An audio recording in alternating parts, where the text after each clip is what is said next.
It's 6 a.m. and it's one of those days where I just don't feel like getting out of bed. I'm not finding the motivation to get up and to do anything.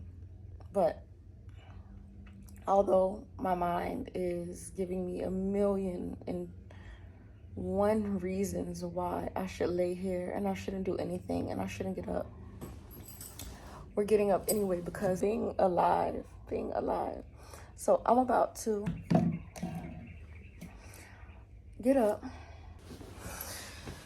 Oi, oi. For years, I have been starting the day with just making the bed. For me, it's just like when we talk about moment by moment, step by step, like that is so true for me. Setting our mind up for some type of success, whether small or large, it depends on the day and where we are. Or it shows us some of those little habits that we might have that we don't tend to, and that can kind of go unchecked in different parts of our lives. On the days where I struggle to get on the mat, to do the practice, to do the things when I really cannot find the motivation, I do my C learning practice. C learning is social, ethical, emotional learning from Emory University.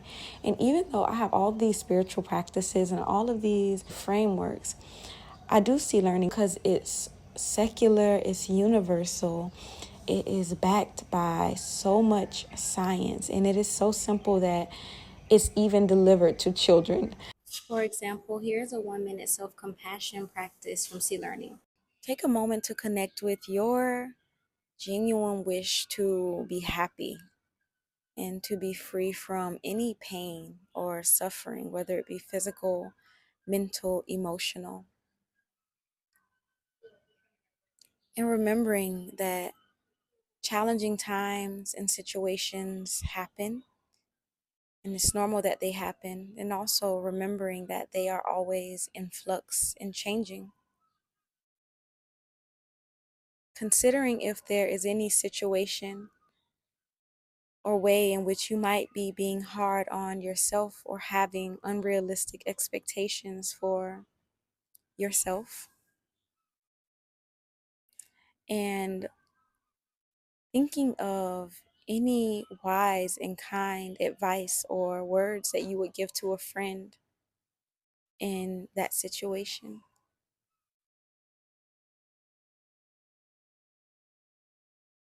Allowing yourself to bring to mind your strengths and capabilities and your power. Taking a few moments to connect with your strength. As you inhale, you can imagine that that strength is like a white light that is growing and spreading through your entire body.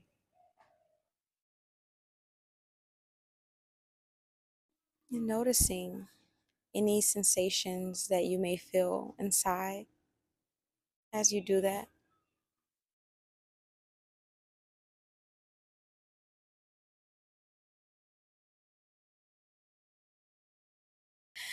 I think that every single human being in the world needs C learning, needs these type of tools, needs these 1 minute practices. They have so many just incredible insights backed by the latest trauma informed research, backed by the latest mental health research, backed by mind training, ancient mind training practices for cultivating compassion, cultivating more happiness and more freedom. And I already remember now how I was in bed, struggling to get out of bed. And already I can feel a difference in just how I am.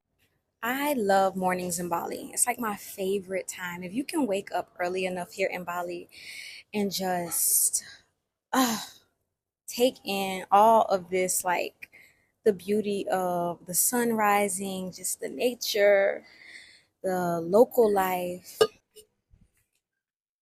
So I'm about to pour some water. In Bali, we typically use these water jugs for drinking water. And so this is also an opportunity for mindfulness. I'm going to pour the water and just try to keep my entire mind on what I am doing. And this is like a simple way that I try to practice mindfulness in my everyday life, like throughout the day, because we can do the morning practice in the morning or try to do the practices like the self compassion, the resourcing, the grounding, the yoga, the meditation.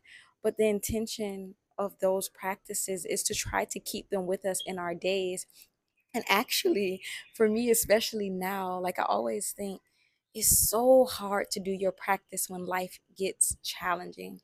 And so when we can create the habit of doing those practices when life is easy and everything feels sweet and everything feels delicious and beautiful, then when it gets really challenging for me on days like today, where I don't want to get out of bed, that habit is stronger, and I can still find even just an incy bincy teeny weeny little polka dot bikini bit of strength to do the thing. And so taking those practices off of the mat and into our real lives is so important.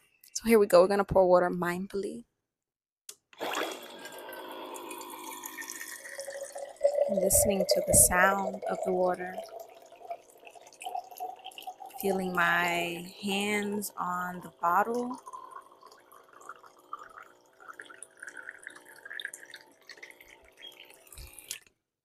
stopping before it pours over.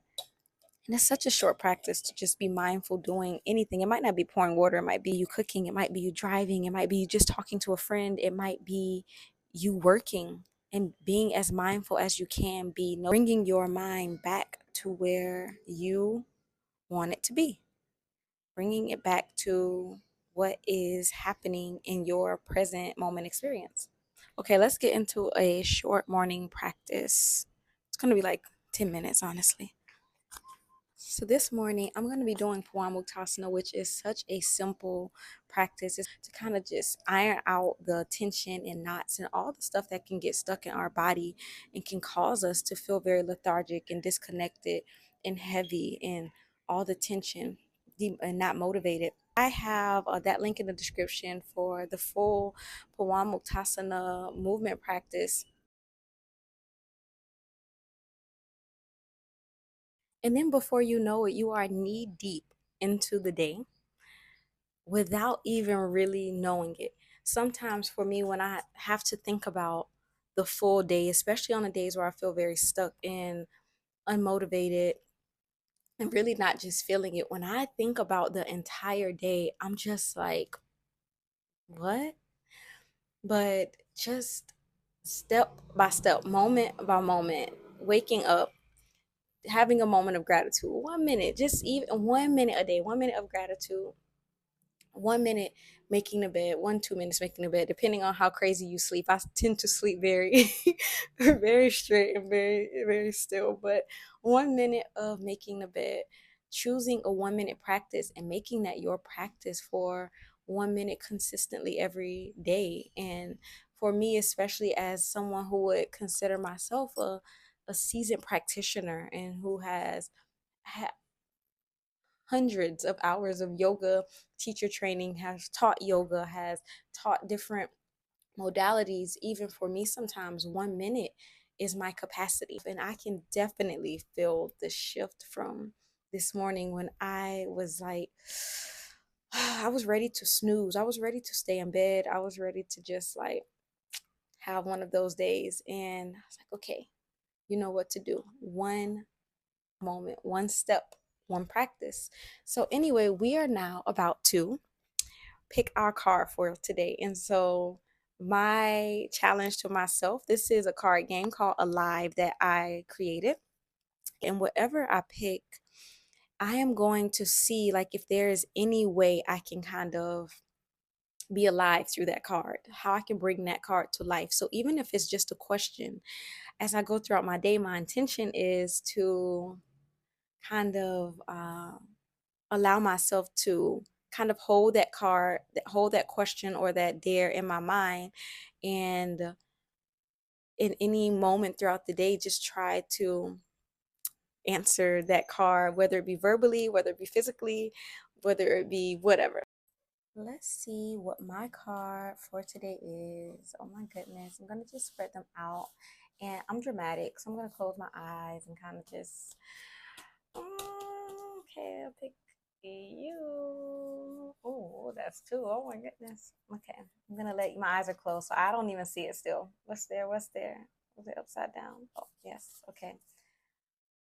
Where does your time go that feels most worth it? Hmm. I caught myself. I caught myself sinking. And then I thought, shouldn't you be doing something? Where does your time go that feels most worth it? And if I'm being honest, this does not feel like a good use of my time. So I actually was packing and organizing my things because I'm going somewhere. But I realized that at some point, I kind of just found my way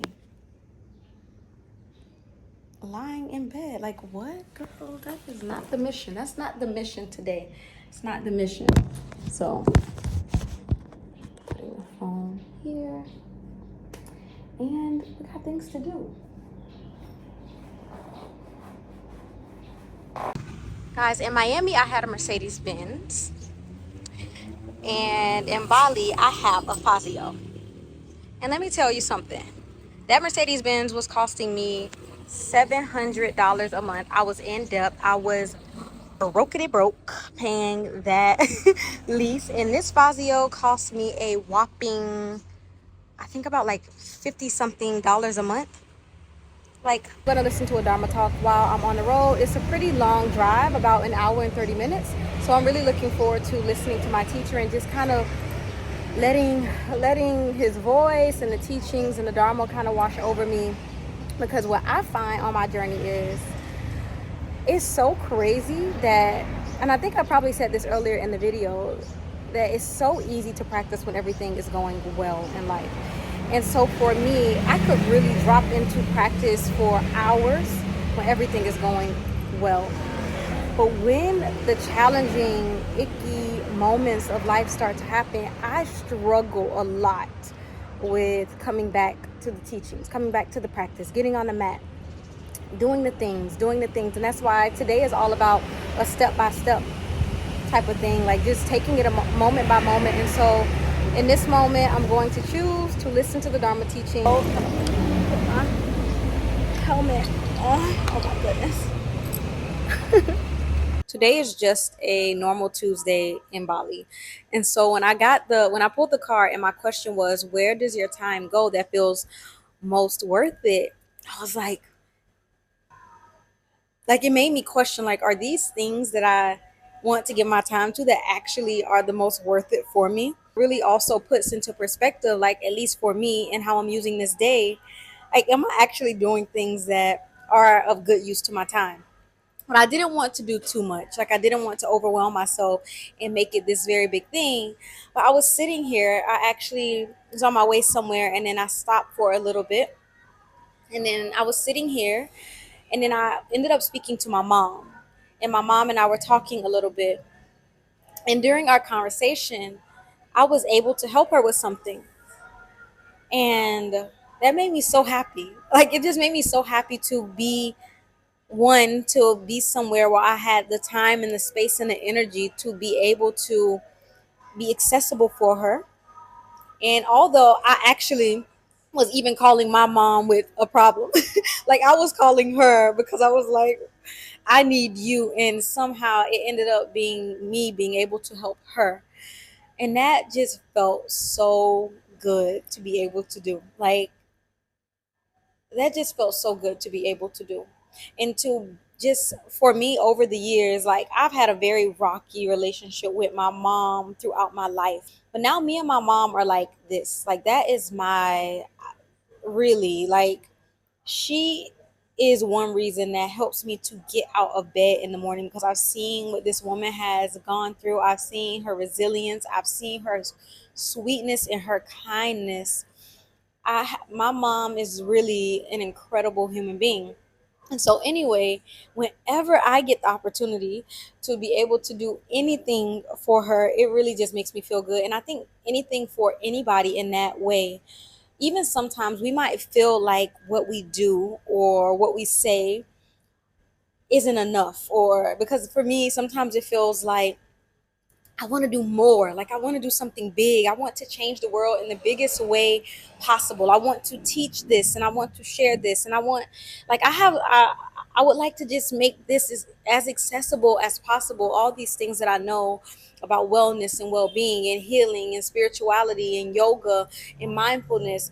I want to be able to give as much people as possible access to these things. And sometimes like, just really thinking that that moment, like that's the moment.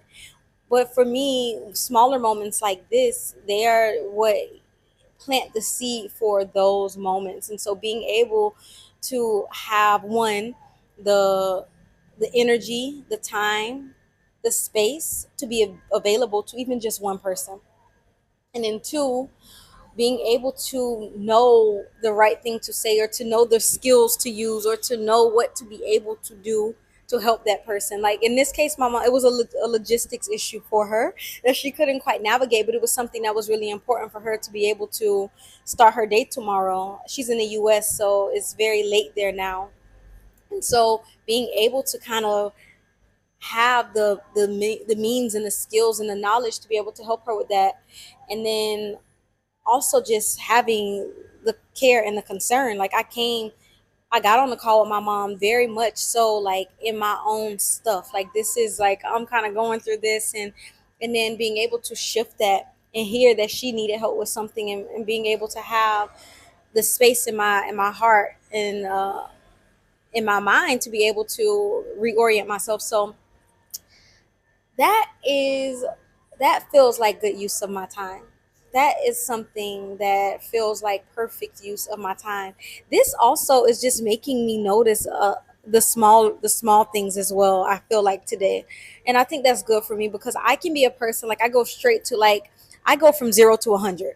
Like all the stuff in between, I'm sort of just like, okay, it's cute, but do we really want to go there? So this is nice to go from like really to see the step by step of the hard days, of the days where we can feel stuck and where it can feel difficult, and to see the progression of those days made it to my destination. So I don't know if you guys know, I graduated from design school. My background is in fashion and design. And so one of the things that I kind of put off for a very long time, like when I left the United States, I was working in the fashion industry. When I left 5 years ago, I was working in the fashion industry. And so I didn't really know what to do with that while I was in Bali, and I kind of went on this very different journey. And so now recently I had a friend who asked me to work alongside her and do the clothing brand, which is interesting because my business here in Bali was always about design, but I never really used it. Anyways, I am now working with one of my friends who is from Indonesia, and we are working on just a small capsule line of just all the things for a woman in all her transitional periods. I'm waiting on my friend actually. Kian. She's from Flores, Indonesia, which is a different island in Indonesia. People are mostly familiar with Bali, but Bali is not the only place in Indonesia. There are so many other islands, beautiful islands and places. And so, anyways, we are working on a clothing line together, and it's sustainable, and it's just something that actually has been bringing me little moments of joy. And it's nice to kind of spend a little bit of time doing something creative and something that, like, for me, finding clothes that I actually really like, that feel like I am being sustainable and responsible on the planet and not using plastic and things with polyester and all the things. And it's only a very little bit of pieces, about 5 to 6 pieces, and they are just for different occasions. They're for when she is out and socializing and making connections. Therefore, when she's in her practice, her yoga, her meditation practice, there are things that she can wear out to community events. There is something for date night with hubby and with the family. There's something for running errands, and it's only just 5 to 6 pieces. I mentioned earlier that I'm currently enrolled in a program at Emory University called Sea Learning, which is social, ethical, and emotional learning. And honestly, I have been putting off my homework for a little while. So today, when I was reflecting on what is the best ways to spend my time, it's like, let me do my homework. Because honestly, every time after I drop into doing my Sea Learning homework, I feel so good. Like it is just a reminder how much I value well-being, and just ever since I was this little girl, really always questioning like what is happiness? Where do people find happiness, and how do people actually live a happy and peaceful life? So I really enjoy closing my day off with doing my sea learning homework, reflecting and studying. So where does my time go that feels most worth it? Helping others, practicing happiness and well-being, and creating.